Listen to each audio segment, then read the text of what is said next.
지난주는 누가복음 10장의 말씀을 함께 나눴고요. 오늘은 누가복음 11장 구하라 그리하면 너희에게 주실 것이요 라는 제목으로 함께 누가복음 11장의 말씀을 함께 읽도록 하겠습니다. 마리아는 예수를 그리스도 하나님의 아들로 알았고 그의 말씀, 복음에 집중을 하고 있었습니다. 그러나 마르다는 그러지 못했습니다.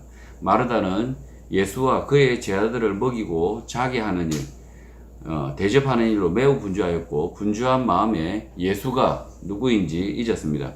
마르다는 예수를 랍비, 스승으로만 여겨 그에게 찾아가 마리아로 하여금 나의 일을 돕게 해달라라고 요청을 하였으나 예수님으로부터 책망을 듣습니다.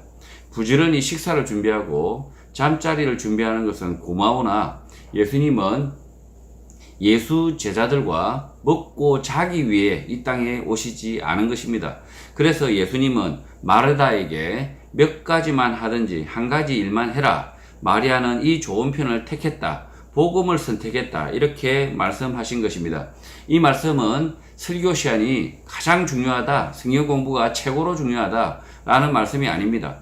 설교자는 예수 그리스도가 아니기 때문입니다. 이 말씀의 의미는 예수 그리스도 그의 말씀에서만 생명, 영생이 있다라는 것입니다.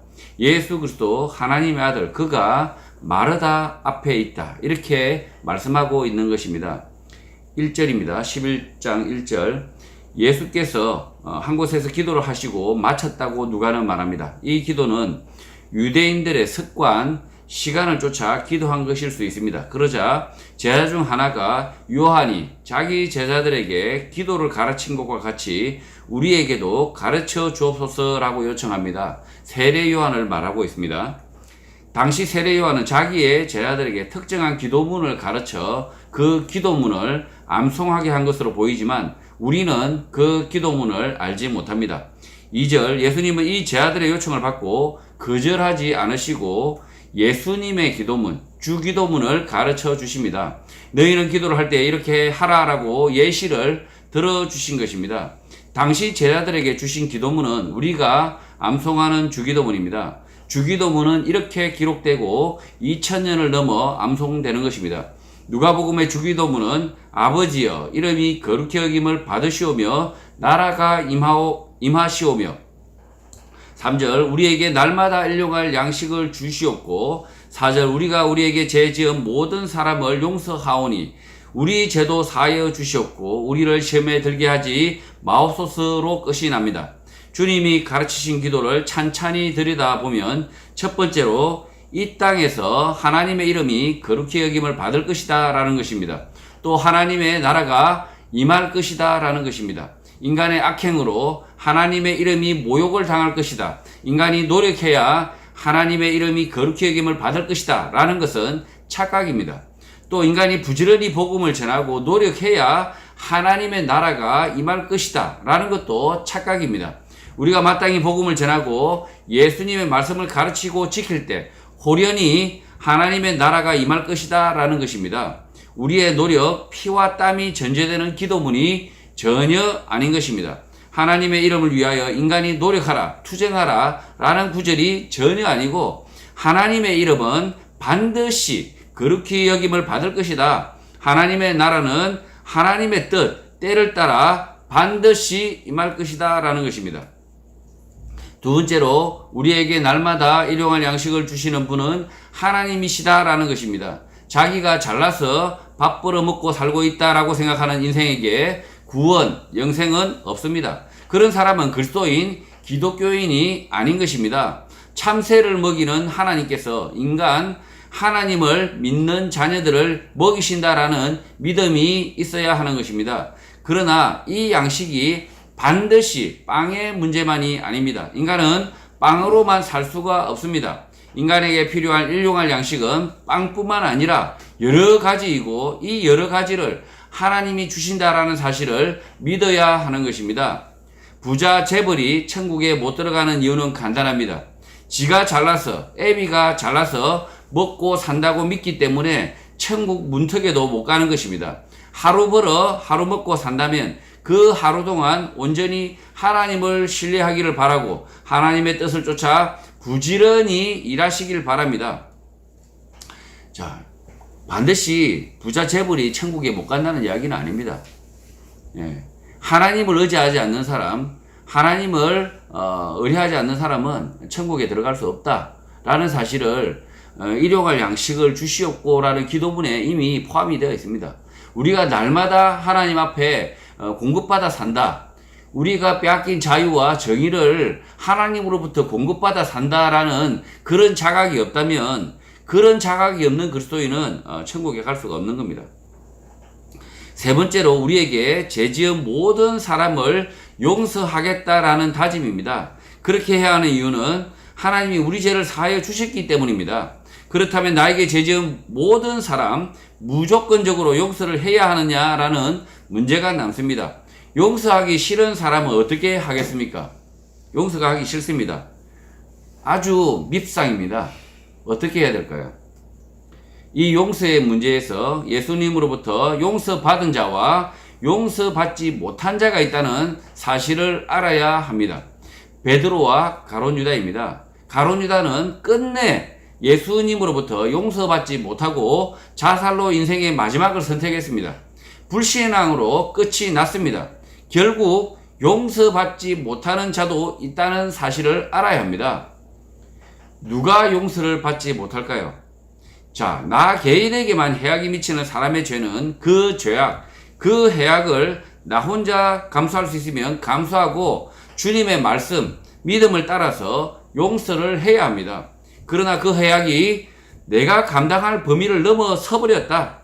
그렇다면 용서하고 싶어도 못합니다. 내 자식을 해하고 그 죄인도 이미 죽어버렸다. 그렇다면 용서하고 싶어도 불가능한 것입니다.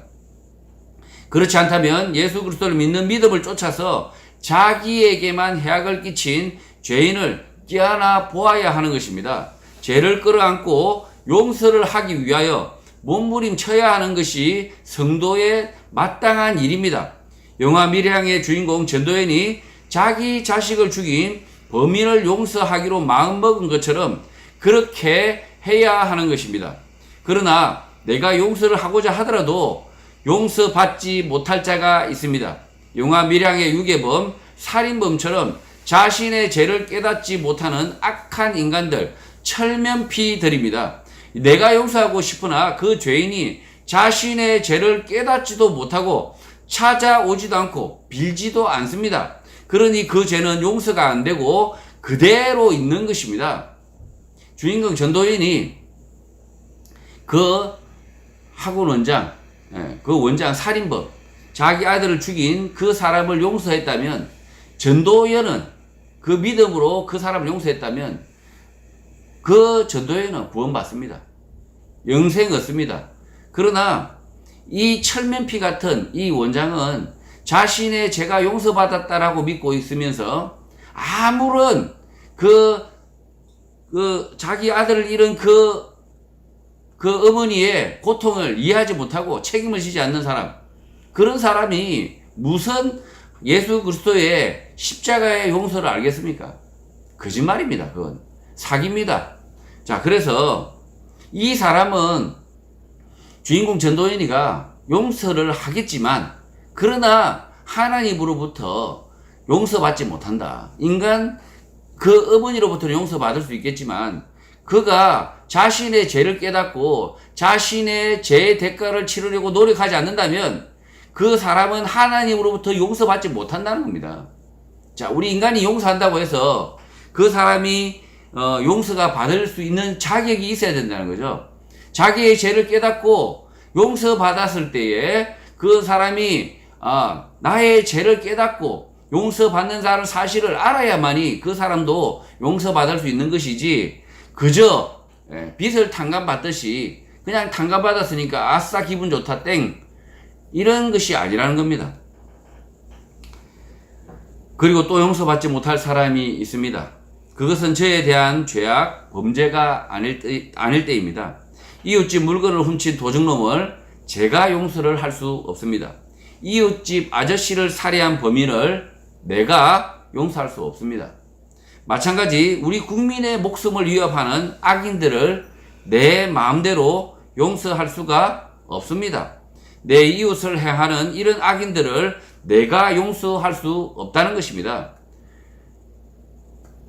북한의 김정은 정권이 이런 악인들이고 우리 국민의 예배 자유를 방역을 핑계로 국민의 자유를 빼앗은 문정권과 그 공범들이 용서받을 수 없는 범죄자들, 악인들인 것입니다. 이런 악인들은 내가 용서를 한다고 해서 용서되지 않고 그 죄인이 회개하지 않는 한, 돌이키지 않는 한 그 죄는 그대로 있습니다. 자기 자신에게 지은 죄는 자신이 스스로 탕감해 줄 수 있지만, 용서해 줄 수 있지만 내 이웃에게 지은 죄는 내가 용서하지 못합니다. 그런데 엉뚱하게 내 이웃에게 행한 악한 죄를 자기 멋대로 용서하는 정신없는 사람들이 있습니다. 대한민국에 이런 정신없는 사람들, 특히 좌파, 종북 성향의 사람 가운데 많습니다. 김정은 정권의 반인륜적 범죄, 반인권적 범죄는 내가 피해자가 아니기 때문에 용서되지 않습니다. 김정은 정권의 범죄를 내가 용서하고 말고 할 아무런 자격이 없습니다. 그러니 평안히 뭐니 말하는 사람은 악인들입니다. 악인의 친구는 악인이기 때문입니다. 성도는 마땅히 이런 악인들을 미워하고 미워해야 합니다. 자기 자신에게만 미치는 해악을 끼치는 자는 용서하려고 몸부림쳐야 하지만 오히려 이런 자만 미워합니다. 그러니까 자기에게 조그맣게 손해를 끼친 사람은 아주 원수처럼 미워하면서 실제로 내 이웃을 살해하고 내 이웃을 수만 명을 죽이는 그런 악인들에 대해서는 그저 아무런 분노가 없는 겁니다. 이게 인간의 타락한 본성이라는 거죠. 오히려 내 이웃을 살해하고 강간하고 죽이고 아주 몹쓸 짓을 해도 자기가 아니라면, 자기에게 그 닥친 불행이 아니라면, 자기가 닥친 그 범죄가 아니라면 아무런 분노가 없습니다. 이것은 예수님이 가르치신 용서가 아니라는 거죠. 오히려 자기가 당하는 불이익, 자기가 당하는 범죄는 오히려 감내하고, 오히려 이 자기가 당하는 이 악행에 대해서는 자기 스스로 감내해야 된다는 겁니다. 감내하고 오히려 참을 수 있으면 참아라. 이게 예수님의 가르침이고요. 다른 사람이 당하는 것, 다른 사람이 고통당하는 것, 내 이웃이 아주 불의를 당하는 것, 이것에 대해서 그리스도인들은 분노하라는 겁니다. 분노해야만 합니다. 자기 호주머니에서 10만 원을 갈취하는 놈에게는 이를 갈면서 우리 동포의 피와 땀을 빼앗는 김정은과 같은 악인들에 대하여 분노가 없다면 성도가 아닙니다. 다시 말하지만 성도는 마땅히 내 이웃을 해하는 악인들에 대하여 분노하고 미워해야 합니다. 그러나 나에게만 손해를 끼치는 죄인에 대하여는 분노하지 말고 이를 갈지 말고 그 해악을 감수하도록 노력해야 하고 주님의 말씀을 따라 용서하도록 최선을 다해야 하는 것입니다. 마지막으로 우리를 시험에 들게 하지 마옵소서라는 기도입니다. 이 시험은 하나님으로부터 성도가 단절되지 않도록, 믿음에서 떠나지 않도록 기도해야 한다는 것입니다. 인간은 연약합니다. 그래서 조그만 상처에도 하나님을 원망하고 믿음을 떠나기도 합니다. 하나님을 신뢰하지 않습니다. 그래서 시험에 듭니다. 하나님의 말씀에서 벗어나지 말라라고 경고를 듣지만 이 경고를 듣지 않고 범죄를 저지릅니다. 유혹에 좌절합니다. 이렇게 되면 틀림없이 하나님으로부터 떠나게 됩니다. 바람난 남편이, 바람난 부인이 그 가정 안에서 속이면 언제까지 속일 수 있겠습니까? 틀림없이 그 가정을 떠나게 되거나 그 가정은 반드시 파탄이 납니다. 마찬가지입니다. 죄의 유혹에 빠졌다라는 것은 하나님의 말씀을 버리고 몰래 죄를 짓고 있는 것입니다. 몰래 죄를 짓고 있지만 안 지은 것처럼 태연하게 생활하는 사람도 있겠지만 이미 그 영혼은 온전히 썩어서 지옥문에 이미 다 있는 사람이 부지기수입니다. 양복 입은 위선자들, 해맑게 웃고 있는 거짓말쟁이들은 이미 그 영혼이 썩어서 지옥문에 다 있지만 사람의 눈에 띄지 않았다. 사람이 모른다 라고 생각할지 모르지만 이미 걸렀습니다. 하나님으로부터 이미 단절된 사람인 것입니다. 그래서 하나님의 말씀으로부터 떠나지 않도록 기도해야 합니다. 시험에 들지 않도록 기도해야 한다 라고 가르쳐 주신 것입니다. 죄를 짓지 않았다. 자만하지 말고 늘 노심초사 하나님의 말씀에서 벗어나지 않도록 기도해야 한다 라고 가르치신 것입니다. 죄를 짓지 말아야 한다 이렇게 가르치신 것이 아니라 윤동주 시인의 시 서시에서 잎새에 이는 바람에도 나는 괴로워했다 라고 말한 것처럼 유혹받지 않기 위하여 정직하기 위하여 거짓말하지 않기 위하여 잎새에 이는 바람에도 괴로워하며 살아야 한다. 노력하며 살아야 한다 라고 가르치신 것입니다. 윤동주 시인도 기독교인입니다. 자신이 거짓말하지 않았다. 정직하게 살았다. 이렇게 말하지 않습니다. 끊임없이 정직하기 위해서 끊임없이 거짓말하지 않기 위해서 노력해야 되는 것입니다. 5절 기도문을 가르쳐 주시고 예수님이 말씀을 합니다. 너희 중에 누가 벗이 있는데 밤중에 그에게 가서 말하기를 벗이여 떡 3덩이를 내게 구워 달라. 6절 내 벗이 여행 중에 내게 왔으나 내가 먹일 것이 없노라 하면 7절 그가 안에서 대답하여 이르되 나를 괴롭게 하지 말라. 문이 이미 닫혔고 아이들이 나와 함께 침실에 누웠으니 일어나 내게 줄 수가 없노라 하겠느냐.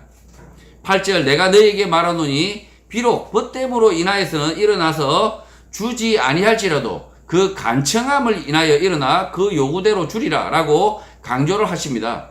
이 말씀은 위에 주님이 가르쳐 주신 기도문 기도에 대한 응답을 말씀하시는 것인데 하필 떡 3덩이를 친구에게 꾸는데 한밤중에 찾아갔다라고 설정을 하십니다. 하필 떡 3덩이와 하필 밤중에 찾아갔다라고 예수님이 설정을 하신 것이란 거죠. 참 이상한 설정이라는 거죠. 또 이 떡 3덩이는 자신을 위하여 구하는 것이 아니라 자신을 찾아온 친구를 위하여 구하고 있습니다. 예수님은 이 사람의 친분만을 생각하면 일어나 주지 않을 수 있으나 자신을 찾아온 사람을 먹이고자 하는 간청함을 인하여 일어나지 않을 수 없다. 떡을 내어주지 않을 수 없다라고 말씀합니다. 이 말씀을 어떤 사람들은 기도하면 응답받는다. 때를 쓰면 응답받는다. 나무 뿌리를 뽑는 철야 기도를 하면 응답받는다라고 가르치는데 심각한 오해입니다. 예수님이 말하고 있는 이 사람, 기도하는 이 사람은 자신의 욕망을 위하여 기도하고 있지 않습니다. 자기를 찾아온 벗을 위하여 떡 3덩이, 그 벗을 먹인 만큼의 떡 3덩이를 위하여 기도하고 있는 것입니다. 이 사람은 자기 친구에게 밤중에 찾아가서 부끄러움을 무릅쓰고 자신의 벗을 위하여서 떡 3덩이를 강구하고 있다는 겁니다. 자기 자신을 위해서 이렇게 떡 3덩이를 구하기 위해서 자기의 친구에게 찾아간 것이 아니라는 이야기입니다. 하나님은 자기 배를 위하여 기도하는 사람의 기도는 듣지 않습니다. 눈을 감고 이미 아이들과 누웠으니 일어나기 귀찮으니 주지 않을 수 있다 라고 주님께서 말씀을 하신 것입니다. 응답되지 않는 기도가 있다라는 것입니다. 그러나 반드시 응답되는 기도는 이런 것이다 라고 가르쳐 주신 것인데 반드시 응답되는 기도는 내 자신이 아니라 내 이웃을 위한 기도입니다. 나의 사리 사욕이 아니라 내 이웃의 먹을 것, 내 이웃의 고통에 관한 기도는 즉각 응답하신다. 그러니 반드시 기도를 하라 라고 가르치신 것입니다. 예수님은 내 자신만을 위한 인생을 살지 말고 내 이웃을 위한 인생을 살라. 하나님의 뜻을 따라 살라. 내 이웃을 위하여 일하고 기도하며 살라 라고 가르치신 것입니다. 중보기도 그런 것은 없습니다. 애시당초 기도는 내 자신을 위하여 기도하라 라고 가르치신 일이 없기 때문에 모든 기도는 내 이웃, 내 나라를 위한 기도입니다. 내 자신을 위한 기도는 이미 다 아신다. 할 필요가 없다. 라고 이미 여러 차례 언급을 하셨습니다. 그러니 기도는 애시당초 이웃을 위한 기도, 교회를 위한 기도, 나라를 위한 기도, 내 이웃 나라를 위한 기도, 남을 위한 기도였던 것입니다. 그러니까 애시당초 중보 기도라는 것은 없었다는 거죠. 기도는 애시당초 하나님의 뜻을 구하는 기도, 그것만이 있었다는 거죠. 자, 그러면 나의 소원, 나의 필요는 누가 아실 수 있을까요? 내가 기도하지 않으면 모를까요, 하나님이? 예수님이 이미 말씀하셨습니다. 너의 소원과 너의 기도는 지금 나의 일상을 들여다보는 하나님이, 나와 함께하는 하나님이 실시간으로 알고 계시다. 이미 알고 계시다. 이렇게 여러 차례 강조하셨습니다. 그래서 내가 몸이 아픕니다. 내가 필요가 있습니다. 이미 알고 계십니다. 내가 힘들어할 때 그 자체가 기도입니다. 이미 내가 하나님 앞에서 힘들어하고 아파할 때, 내가 고통할 때 그 고통이 이미 하나님에게는 기도로 들린다는 것입니다. 그래서 내가 나의 질병을 위해서 기도할 이유가 없다. 그저 신음하면 된다. 하나님, 나는 지금 아프고 있습니다. 나는 고통 중에 있습니다. 라고 말하면 되는 것입니다. 자, 그래서 기도는, 진짜 예수님께서 말씀하신 기도는 누구를 향한 기도입니까? 내 가족과 내 이웃을, 그리고 내 나라를 위한 기도입니다. 9절 예수님은 기도에 대한 말씀을 이어가십니다. 구하라 그러면 너에게 주실 것이요, 찾으라 그러면 찾아야 될 것이요, 문을 두드리라 그러면 너에게 열릴 것이다 라고 말씀합니다. 10절 구하는 이마다 받을 것이요, 찾는 이는 찾아낼 것이요, 두드리는 이에게는 열릴 것이니라. 11절 너희 중에 아버지 된 자로서 누가 아들이 생선을 달라 하는데 생선 대신에 뱀을 주며, 12절 알을 달라 하는데 정갈을 주겠느냐. 13절 너희가 악할지라도 좋은 것을 자식에게 줄 줄 알거든 하물며 너희 하늘 아버지께서 구하는 자에게 성령을 주시지 않겠느냐라고 가르치십니다. 자기 자신의 문제 해결을 위하여 빡세게 기도하면 반드시 응답받는다라는 구절이 아닙니다. 하나님의 뜻을 위하여 기도하면 많은 것을 주신다. 구하지 않은 것도 주시는데 진리의 영, 성령을 주신다라고 말씀하고 있는 것입니다. 하나님의 영, 성령이 의로움을 구하는 기도자, 하나님의 뜻을 구하는 기도자에게 임한다, 성도에게 임한다 라고 가르치고 계시는 것입니다. 성령 달라고 생떼를 부리고 금식을 하고 나무 뿌리를 뽑는 것은 헛수고입니다. 그런 식으로 성령 받았다라고 말하는 사람은 귀신을 받았거나 사기를 치는 것입니다. 성령을 받은 사람은 나 자신의 사욕을 위하여 기도하는 자가 아니라 내 이웃의 먹을 것을 위하여 기도하고 내 이웃의 고통의 문제를 해결하기 위하여 일하고 기도하고 행동하는 사람인데, 이런 사람이 성령 받은 사람, 성령이 함께하는 사람인 것입니다. 성도 여러분, 여러분은 기도하는 사람이 되어야 합니다. 내 자신을 위하여 기도하는 사람이 아니라 내 가족, 내 이웃의 필요, 고통의 문제를 위하여 기도하는 사람이 되어야 합니다. 기도는 눈을 감고 중언부언하는 기도가 아닙니다. 하나님의 뜻을 성취하기 위하여 몸과 마음을 다하여 일을 하고 그 일을 힘겨울 때 하나님의 도우심을 구하는 것이 기도입니다.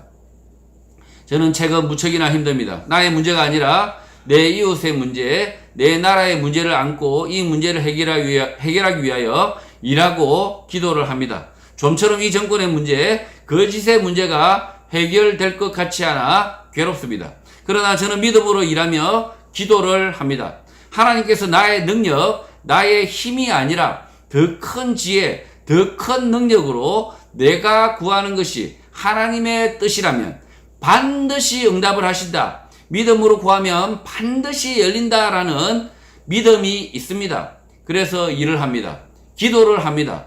주님이 가르쳐 주신 기도문을 읊으며 응답받을 것을 기대를 합니다. 여러분도 내 자신이 아니라 내 가족, 내 이웃, 내 나라를 위하여 기도하는 삶을 살아서 성령이 이끄는 사람, 성령이 함께하는 성도가 되시기를 주님의 이름으로 축복합니다.